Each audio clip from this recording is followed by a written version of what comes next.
Agora eu lembrei de um caso até que é meu do escritório, recente, tem 1 ano que eu tô numa negociação de um acordo de sócios, tem um sócio saindo, né? E é o terceiro advogado que a outra parte contrata e a gente não sai do lugar. Por quê? Eu tenho uma postura muito... tem que ser bom pra todo mundo, vamos chegar num acordo, não precisa um sair ruim, sabe assim, vamos num ganha-ganha. Essa é a herança do Carlos. Eu acho que... E a gente A gente aprendeu a fazer contrato em que as duas partes estão equal. Eu sempre falo assim, não existe ótimo. Se tiver ótimo pra alguém, tá ruim pro outro. Tem que tá bom. Se tiver bom, tá bom pra você e tá bom pra mim. Porque houve concessões recíprocas, né? Exatamente. E aí, daí esse primeiro advogado que chegou, ele não conseguia entender que eu não tava no embate. Ele não conseguia entender. Ele achava que eu tava querendo trapacear, passar por... Sabe? E eu dava todas as dicas pra ele. Eu falava assim, olha... Vamos pegar o contador, vamos fazer o balanço patrimonial, vamos ver quanto que valem as cotas. Não sei. E daí... Então, assim, ele não teve, naquele momento, uma certa... Primeiro, ele não confia mais nas pessoas, então, se é pra ela definir o que vai ser feito, então tá errado, porque eu preciso definir o que vai ser feito, alguma coisa desse tipo. E também porque, de repente, não teve o limite, assim, de falar, não, peraí, o que é bom pro meu cliente? Então, o que é melhor pro meu cliente? Ana, isso é uma coisa tão fundamental. Eu fiquei quase 20 anos como executivo da indústria farmacêutica. E eu participei de tantas joint ventures, aquisições, colaboração, sabe? A Pfizer com a BMS, a Pfizer com a... todas elas colaboram em algum momento. Concorrentes e colaboradoras, né? A maior concorrente de uma...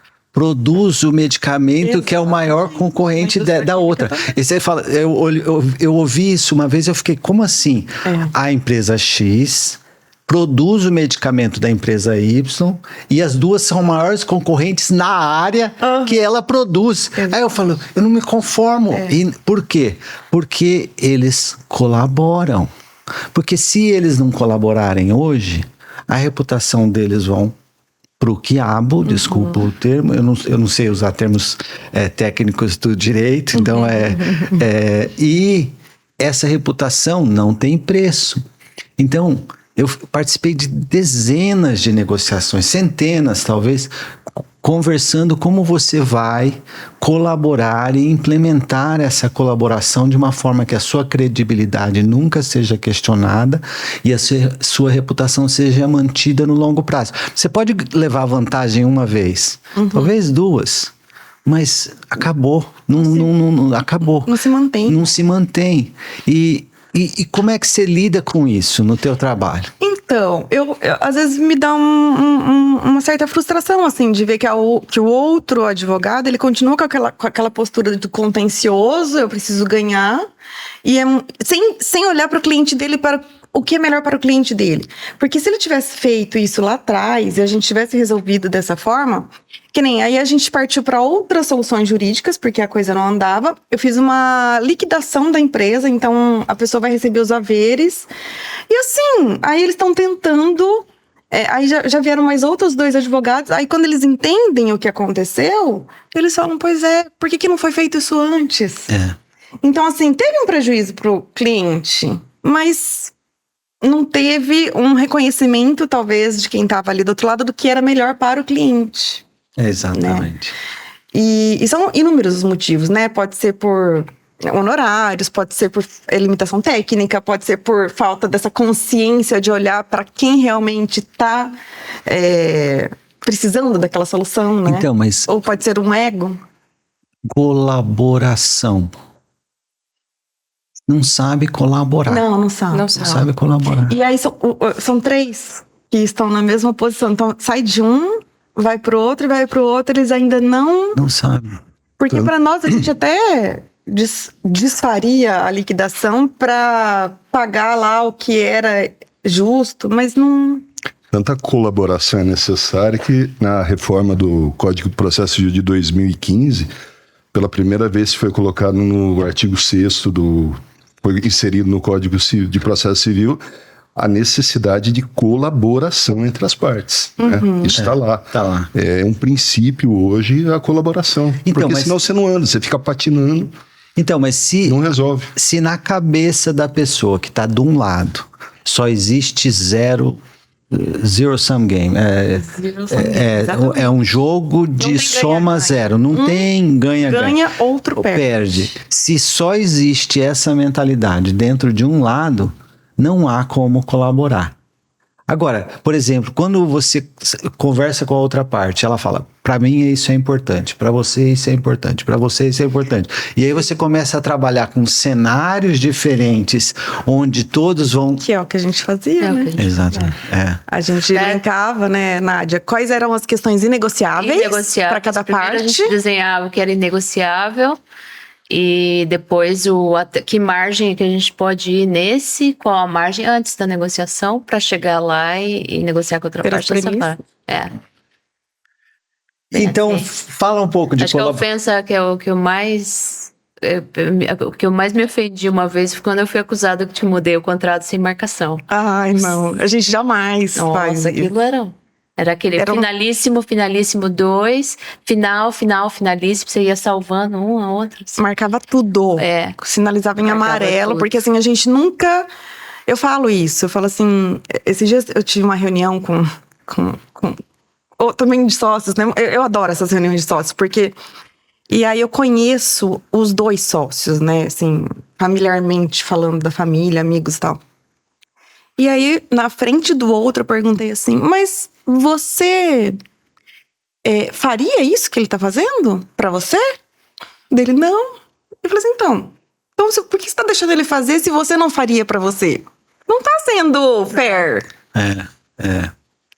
E eu acho que esse é uma habilidade que tem que ser treinada, desenvolvida. Você não nasce sabendo isso. Não, Não. Por isso que eu acho que. Uma vez eu vi num escritório que eu estava trabalhando lá em New Jersey, estava na placa do escritório, era um executivo alto. E tinha uma placa na porta do escritório dele. Naquela época que ainda tinha escritório, não era tudo aberto que nem agora. E estava escrito assim: tudo que é importante para eu ser bem sucedido profissionalmente, eu aprendi no jardim de infância. E aí eu dava risada, mas tem um fundamento de verdade, que na brincadeira, quando você é criança, você vai aprender a negociar, você vai aprender a gerenciar conflito, ceder, você vai aprender e gradualmente fazendo os ajustes. E se você não tem a oportunidade disso... Esse negócio que ela falou do ganha-ganha, né? Que tem que ser assim. Antigamente, nas procuradorias, desde 99, eu comecei em procuradoria. A regra era: recorra até o último recurso que for possível, sabe? Assim, vá até o limite. Isso mudou completamente. Hoje tem muita coisa, porque já tem uma central regional de negociação, coisa que já passa por uma triagem, fala: isso daqui tem parâmetros já definidos de fazer negociação, porque você chegou à conclusão que às vezes você está protelando uma coisa que vai acontecer, nesse meio de tempo está rolando juros e um monte de coisa. Então, assim, você sacrifica o jurisdicionado, porque você está privando ele de um direito que ele tem efetivamente, e você não vai ganhar nada lá na frente. Vai perder. Porque você vai perder também. E perde duas vezes. Perde o dinheiro no final e perde porque ocupa recursos de toda a estrutura judiciária com coisa que dava para acabar muito Sim, cedo. uma coisa que às vezes você sobrecarrega durante anos e que não há a menor chance, né? Então hoje, finalmente, né, de alguns anos já para cá, já existe essa mentalidade, né? De não tem que ficar, né? Negociar. Isso lá atrás, muito antigamente, era assim. Agora já isso daí acabou. O processo chega e a gente já vai para a negociação, sabe? E eu vou agora perguntar para a Nádia, para ela falar um pouquinho dessa história de negociação, né? Já que... Primeiro, fala um pouquinho, não sei o tanto que você pode falar do teu trabalho, não pode falar muito, né? Mas fala um pouco de Trabalho na MI6. Brincadeira. Tá, eu lidero um time de 26 pessoas da Revolut, vamos falar do jeito brasileiro, na área de lavagem de dinheiro e fraude, e terrorismo e todo o resto, né? Então, dentro da União Europeia. Então, a gente faz as investigações das contas e define se há suspeita ou não. Tendo suspeita, a gente reporta para o regulador do país, que a gente dá conta que a gente está investigando. Tá. Então, em resumo, é isso. Ah, legal. E me fala um pouquinho, nessa história, é um trabalho bem diferente, né? Você vê que todo mundo aqui tem trabalho bem Quer diferente, dizer, eu não sou né? advogada. Não, imagina se fosse. Mas você fez direito, né? Então... Eu fiz direitinho. Não, eu fui advogada até 2008, aqui no Brasil, e daí quando eu 2018, aí quando eu mudei para Polônia, eu comecei a trabalhar no banco. Ah, tá. Eu trabalhava na área de contratos. Vocês trabalharam? A gente trabalhou trabalhei com a Ana um tempo. Você vê nós duas londrinenses que se encontraram em São Paulo. Do nada. E a gente fazia toda a área dos contratos em inglês, porque só tinha gente, né? Então, negociação com Facebook, Google, Apple, Amazon, tô com um ano para negociar. PayPal, Quando a Netflix veio para cá. Bem divertida. E essas negociações eram mais difíceis com o pessoal da audição? Não, com os americanos não, porque eles são bem diretos. Eu gostava disso. A gente chegava e ia direto para a negociação da cláusula e a gente já sabia. Eles eram mais, como dizer, sinceros. Não fica tentando dar voltinhas para te enganar, porque... Eu costumo dizer, Nádia, que fazer contrato com o pessoal, né, dos Estados Unidos, o americano, eles são assim...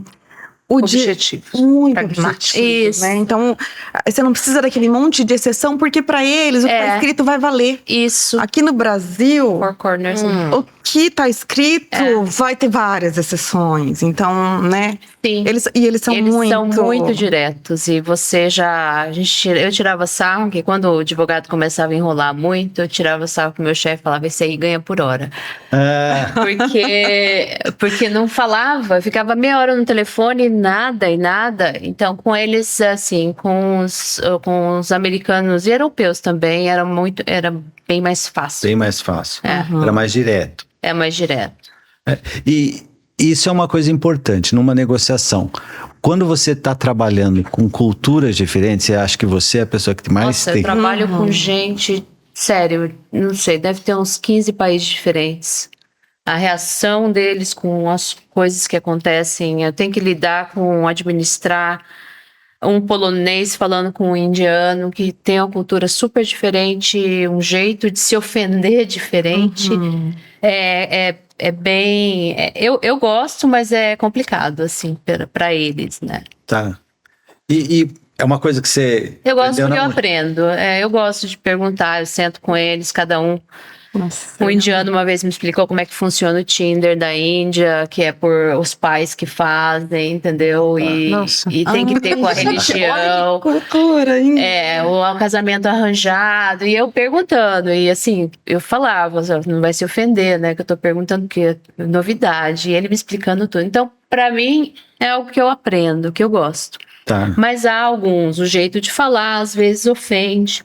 Então, você tem que tirar esse bias, né? Da cultura, da diferença de cultura, religião, modo como eles tratam mulher, por exemplo.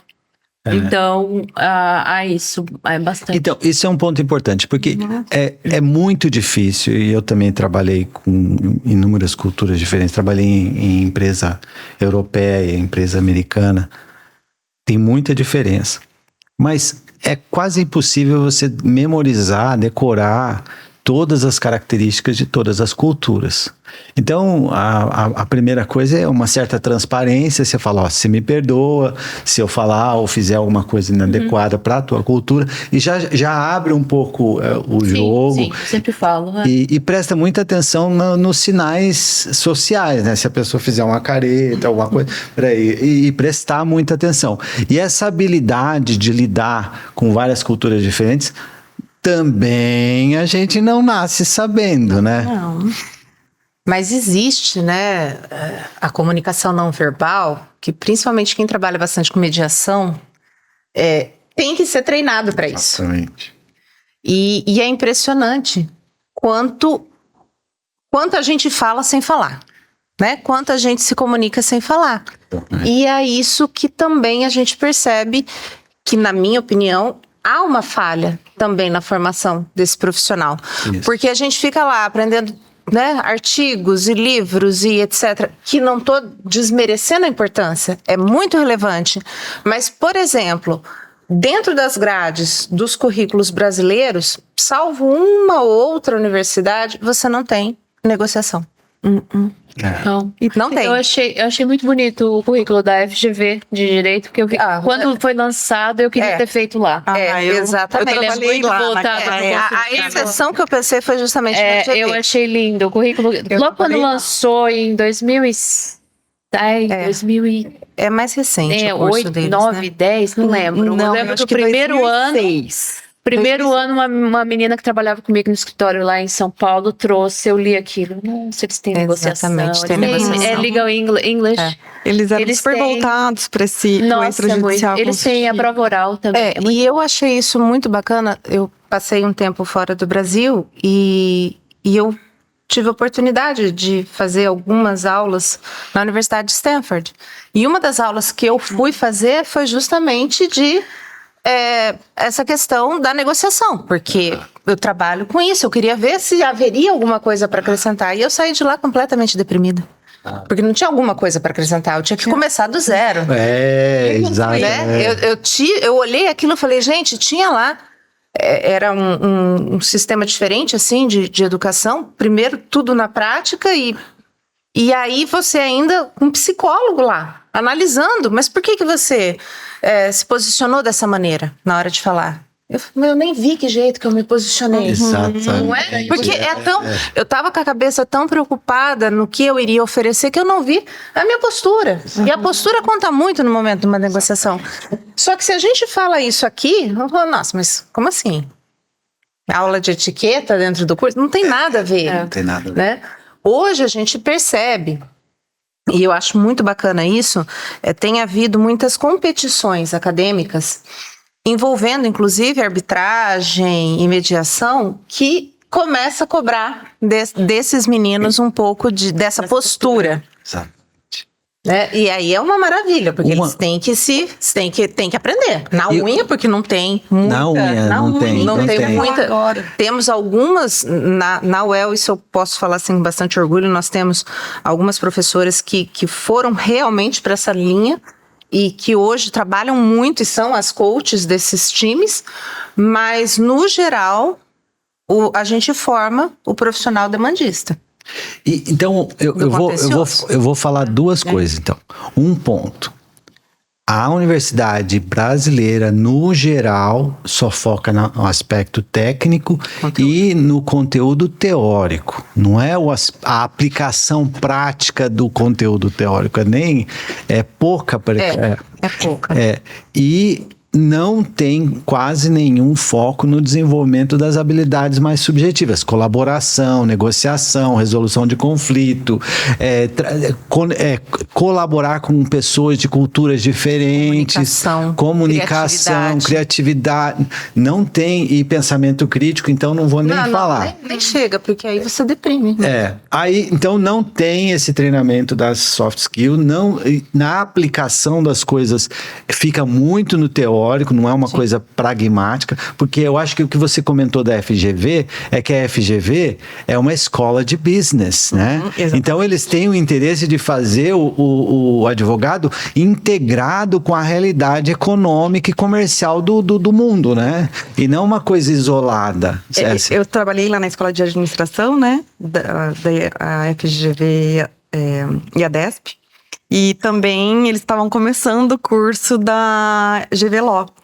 Então, eu participei de todo esse momento deles. E essa grade curricular, ela foi montada especificamente para a área de negócios. Ela é desenhada. Então, ela era muito aquilo que eu vivia Não deu vontade de fazer no de dia a dia. novo? Total! Não, só... E a carga horária que eles têm, por exemplo, uma outra coisa que é uma tristeza, interdisciplinariedade, né? A gente que trabalha com direito empresarial, eu entro na sala e falo, gente, então, olha, direito empresarial não é tão difícil assim. Mas eu preciso que vocês saibam a parte geral do Código Civil. E eu preciso que vocês lembrem da disciplina de introdução à economia. Os alunos querem morrer. E aí, como que você vai falar de atividade empresarial, de regulação empresarial, se o sujeito não caiu a ficha de que é uma atividade econômica? Então, mas isso é um ponto muito importante, porque cada vez mais você está nichado num mundo que está cada vez mais integrado. E se você pega, não existe, a integração dentro do mundo das áreas, em tudo, é muito profunda, muito rápida. E se você está nichado dentro de uma área, que, por exemplo, se você estiver num nicho que uma tecnologia substituiu, acabou. Agora, se você souber integrar conhecimento de diferentes áreas de uma forma efetiva, você pode se adaptar a um mundo que está mudando. Mais rapidamente. Muito mais rápido. Muito mais rápido. E isso que você falou da tecnologia, eu acho também muito bacana, porque quando eu comecei na agência de inovação, assim, foi aquela, né, abriu, assim, os olhos, porque eu cheguei lá e eu comecei a conversar com os outros profissionais da universidade, da biomedicina, biologia, microbiologia. E aí que você vai vendo, mas como que eu vou fazer um instrumento jurídico se eu não entendo nada disso? Eu não conheço esse objeto. E aí você começa a ter que sentar e falar, agora você vai desenhar para mim. Aí chegou uma hora, eu entrei como assessora jurídica e um outro professor entrou como assessor técnico. Eu cheguei para ele e falei, escuta, não dá. Eu vou fazer o city tour aqui com você na universidade. Ele foi me levando de laboratório em laboratório. É isso mesmo. É exatamente. Para eu Tem que conseguir entender minimamente do que se estava falando. Então, eu falo para os alunos, falo, gente, não adianta vocês acharem que vocês vão fechar essa portinha aqui da sala de aula ou do escritório de vocês e que vocês vão conseguir trabalhar. É, isso mesmo. Porque Vocês você têm não que- vive isolado. Tem. Não tem como. Como é que você vai trazendo um contrato? E a gente já tem uma dificuldade porque é um instrumento novo, é uma situação nova, é uma coisa nova, de uma coisa que você não conhece.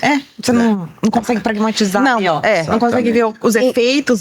Exatamente. Você defender o seu cliente. Mas Então, uma coisa imagina- importante do que você falou, tá? Você tomou iniciativa para ir lá aprender. Porque você percebeu que se você não tivesse se você não visse a floresta, você não ia entender a árvore.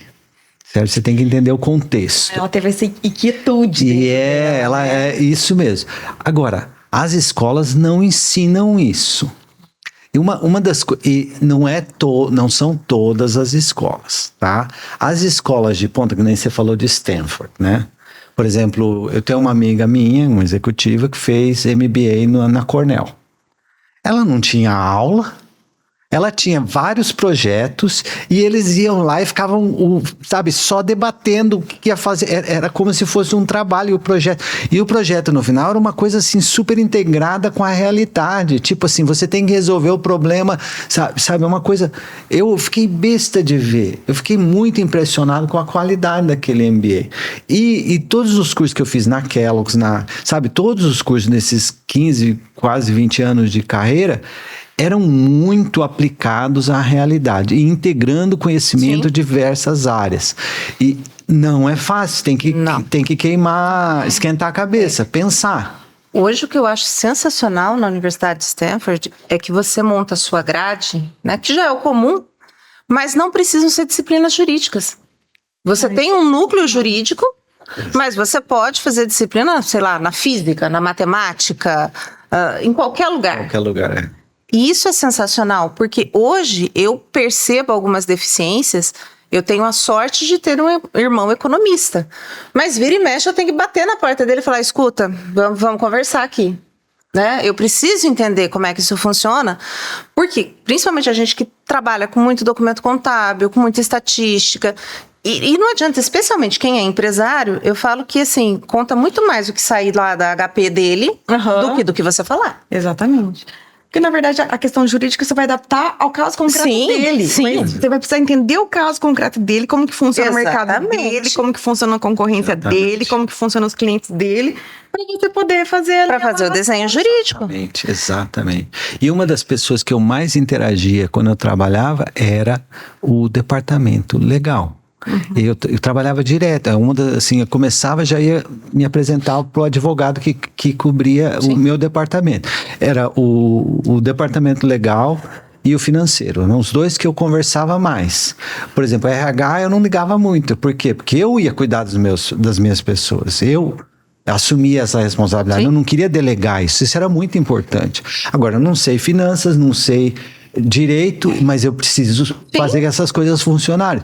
Então eu trabalhava muito próximo, eu tinha reunião semanal com os dois e era muito próximo, muito engajado. E eles precisavam ficar conversando comigo sobre pesquisa em câncer e clinical trial. E a lei daquele país não permite que o desenho do estudo seja assim, tem que ser assado. Aí como é que eu vou fazer isso? Aí o FDA tem que informar o FDA. Era um pesadelo, mas você tinha que navegar tudo isso. E isso... Porque o regulatório dos países são diferentes. São né? diferentes. E era uma das relações mais próximas, era com o departamento legal e regulatório. E o tempo todo. E eles tinham que ouvir eu falando de ciência e medicina o tempo todo. Então, se a gente não tiver um ouvido muito aberto para ouvir e se colocar nesse lugar, o seu trabalho não sai bom, né? Não sai, mas aí eu volto Não sai real. no início. Nós fomos formados desta maneira. Tudo isso foi desenvolvido. A gente enxerga esta necessidade. Uhum. E eu não sei até que ponto a facilitação excessiva das coisas está se tornando o grande problema. inimigo dessa formação. Porque outro dia eu ouvi uma coisa que eu achei tão assim... Eu nem consegui responder na hora. Um aluno estava perguntando alguma coisa, eu falei, não, esse dia eu não... Era uma reunião para alguma coisa de orientação e tal. Eu falei, não, nesse dia eu não posso porque eu tenho aula de inglês. Aí ele falou, mas professora, você não fala inglês? Eu falei, falo. Mas você faz aula de inglês por quê? Eu falei, porque eu falo, mas eu preciso melhorar o meu inglês, eu trabalho muito e tal. Aí ele falou assim, mas professora, agora tem uns tradutores que eles falam por você. E eles recebem a informação e te traduzem automaticamente. Eu olhei, eu parei, respirei fundo, eu falei, tá. E como é que você tem certeza que o que ele te falou foi o que a pessoa falou pra ele? Sabe? Simples assim. Sabe? E outra coisa, saber falar duas línguas protege de Alzheimer, né? Você sabia que melhora o controle do impulso? Você sabia disso? Não. A criança que fala duas línguas, ela é menos impulsiva. Olha lá, Julinha. Ela tem que pensar duas vezes antes de falar, pensar duas vezes antes de fazer também. Exato. Precisa ligar, né? Ligar as coisas. A pessoa não consegue entender que porque tem um caminho fácil, eu não vou pegar esse difícil. Pois é, mas é aí que tá, eu acho assim, hoje o grande mal que a gente enfrenta é esse. O caminho tá fácil demais, entre aspas. Ele tá fácil demais, mas para uma distância muito curta que você chega. Muito curto. Você não vai longe com esse caminho fácil. Não. E isso, assim, tem bastante ciência agora e está aumentando rapidamente. E isso, aparentemente, é a grande causa dessa epidemia de doença mental que a gente está vendo, né? Porque as pessoas estão totalmente dependentes de soluções imediatas. A pessoa não tem paciência. Por exemplo, essa nossa conversa aqui, ela é uma raridade. Porque nós temos 5 pessoas prestando atenção no diálogo, no debate, por um período significativo de tempo, né? E essa atenção, ninguém pegou o celular, né? Todo mundo está atento ao que está acontecendo. E isso está cada vez mais raro. É aquelas conversas de boteco. Tá. Não tem mais. A gente treinou. A gente treinou no Clube da Esquina, né? É o Clube da Esquina. Pois É verdade. Fizemos bons treinamentos. Bons treinamentos. Londrina naquela época era maravilhoso, né? Era um tempo bom. E, Nádia, vou jogar essa peteca para você de novo. Você tá quietinha aí, não fala nada. Bem, lá na Europa, as coisas são diferentes do Brasil. A Temis falou bastante do que ela tá vendo aqui no Brasil. E eu estou muito preocupado com o que eu estou vendo aqui no Brasil. Eu saí do Brasil, fiquei quase 20 anos fora, voltei agora e eu estou assustado. E eu estou assustado porque, por exemplo, o Brasil é um dos maiores consumidores de mídia social do mundo. 3h30 e pouco por dia, na média, na mídia social. E isso causa, né, o brain rot, né, o apodrecimento cerebral. Imagina se fossem 3 horas de leitura. 3 horas de conversa com os amigos. Gente, seria uma... Nossa, seria fantástico. 3 horas a mais de sono. De sono. Qualquer coisa que valesse mais a pena, né? do que Como horas você de vê sono. isso na Europa? Você tá- A Europa também está bipolarizada. Você vê a mesma coisa que o Brasil com relação à política, por exemplo, esquerda e direita, é o mesmo efeito. Na grande maioria dos países, a Polônia hoje é uma... Tudo bem, esquerda e direita, definição, vamos dizer, que muda um pouco. Que é esquerda na Polônia, deve ser centro aqui. E isso existe sim, e os adolescentes também. Eu trabalho com muita gente dessa geração Z, né? Tem que falar que eu gosto deles, mas eles não falam português, então não dá. É uma geração que veio sem preparo nenhum. E daí o que eu tento fazer é melhorar minha filha, né? Eu consigo administrar, eu consigo separar. Ela tem discernimento para usar a internet, ela tem discernimento, ela lê bastante. Ela gosta de Harry Potter, por isso que ela não coloquei ela para adoção. Ela continuou. Eu introduzi Harry Potter para ela assim aos poucos. Assim, agora é o seguinte, você tem 11 anos, está na hora de você começar. Se você não gostar... Você tem que ir para Hogwarts tenha agora, né? Então, com ela eu consigo, mas aí ela me conta como é na escola. Então, assim, os alunos fazem a prova, tiram foto do chat. O chat dá a resolução do exercício, ele só copia. Então, existe muito isso.